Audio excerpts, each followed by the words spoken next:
Haters. Those people who watch you walk on water and say it's because you can't swim. Hi, this is Coach MK, and this is the Morning Mantra. Hi, my name is MK Fleming. I'm a run coach based in Denver, Colorado. But this isn't a podcast about running exactly. Don't tell my clients, but we're never really talking about the running. When you know a craptastic event is coming, it helps to have a mantra to keep you centered and focused as you move through it. You don't have to be an athlete to be #coached and loved by Coach MK. And if you are here, then you are #winning at life. Today's mantra is, haters gonna hate. Haters gonna hate. When people try to tell you who you are, don't believe them. You are the only custodian of your own integrity, and the assumptions made by those that misunderstand who you are and what you stand for reveal a great deal about them and absolutely nothing about you. It's a quote from Maria Popova over at brainpickings.com. I strongly recommend her weekly mail out if you don't already subscribe. It's Wednesday. Wednesdays are my wild days. I get up early, head to muscle activation therapy, which takes about an hour. Then I run, usually 4 to 6 miles easy. And then I break for emails and catching up on work. Then I have a TRX strength class. Tonight, after the kids settle in for a movie, I'll run 2 more miles, then hit my rehab exercises. That's a lot of work. It's a lot of work for sure. And I'm all about the work, showing it and letting it speak for itself. I do physical work, a lot of physical work, but I don't think of myself as an athlete, and I don't view that as a contradiction. I never will. Athlete denotes competition, and I'm not trying to best anyone.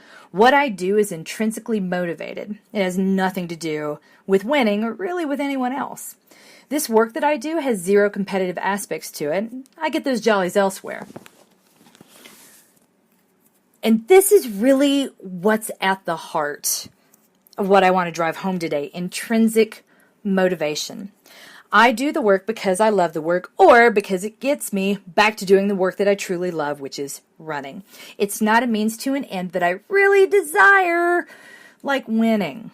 I look at the sports world and I see how important winning is.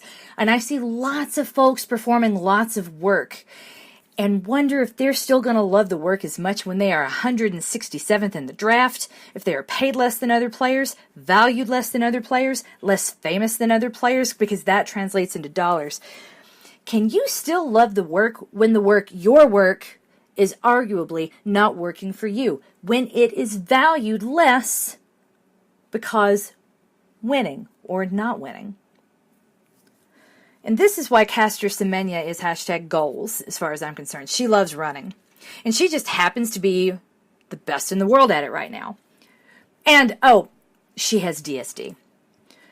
She has been fighting for her right to do what she loves and compete at the highest levels quite publicly for over a decade. The way her competitors talk about her openly, why bother showing up knowing she's there? I can't win unless I dope. If you don't get her out, you're actually incentivizing me to take drugs. With comments like that out in the press, you'd never know that Caster is only the 4th fastest 800 runner ever. 4th. She's not a foregone conclusion. She knows it. That's why she does the work and performs it on her Instagram. You should follow her, by the way, and on Twitter. She knows she's not a foregone conclusion, but no one else seems to.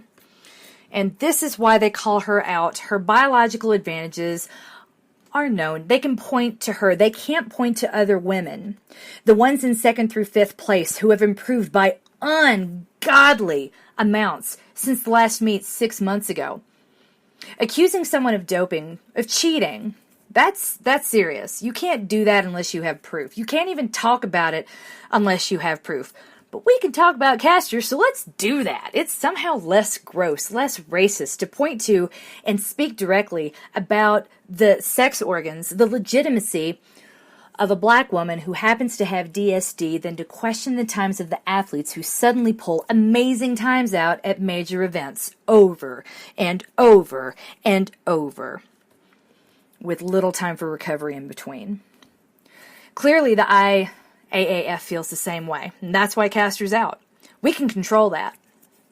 There's nothing we can do about all those sneaky dopers. We'll get them eventually. After your career is over, don't you worry. You'll get your medal. You might not get it until, again, after your career is over, but we'll make it right. You'll win. That's what matters. It's frustrating. All these people claim to love a sport that does not love them back. They cast out a woman who loves the sport today and turn a blind eye to countless others who ruin it because they value winning over the sport and over the work. Why do the work if it won't help you win? Why pretend that you care so much about the sanctity of competition if you are not enforcing it on every single athlete? It's disgusting. It's the opposite of what I want to teach my kids. Tonight, my kids and I are going to talk about Caster Semenya and how she has continued to fight for her right to do work she loves for over a decade, despite becoming a whipping post for all the things we can't say about suspected dopers and what WADA isn't doing, and about how sport is never a totally equal playing field, and that's what makes it exciting. You never know what's going to happen. So,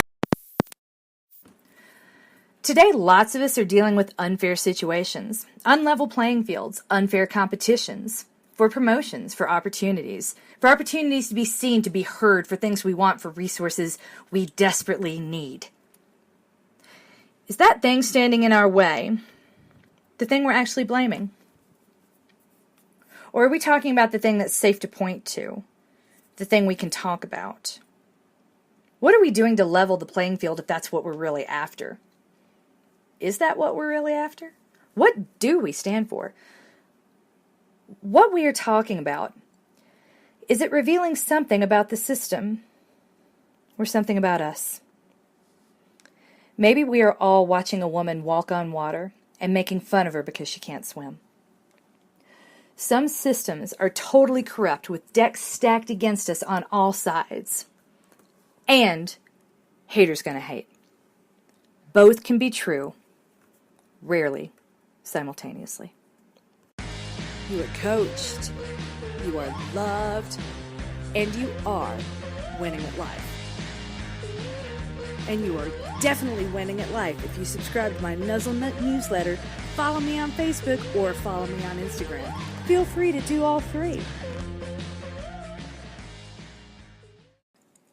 Today's episode is sponsored by Karma Project. There are 37 million vehicles across 19 manufacturers that have been recalled so far for having a deadly Takata airbag. 37 million! Do some good by alerting your friends and family about this recall and earn a $5 reward for checking your own vehicle. Chances are really good you or someone you know has a recalled Takata airbag in their vehicle right now. Both driver and front passenger position airbags are affected. This means that you and your passengers could be at risk of being killed or seriously injured by metal fragments shooting out of your airbag.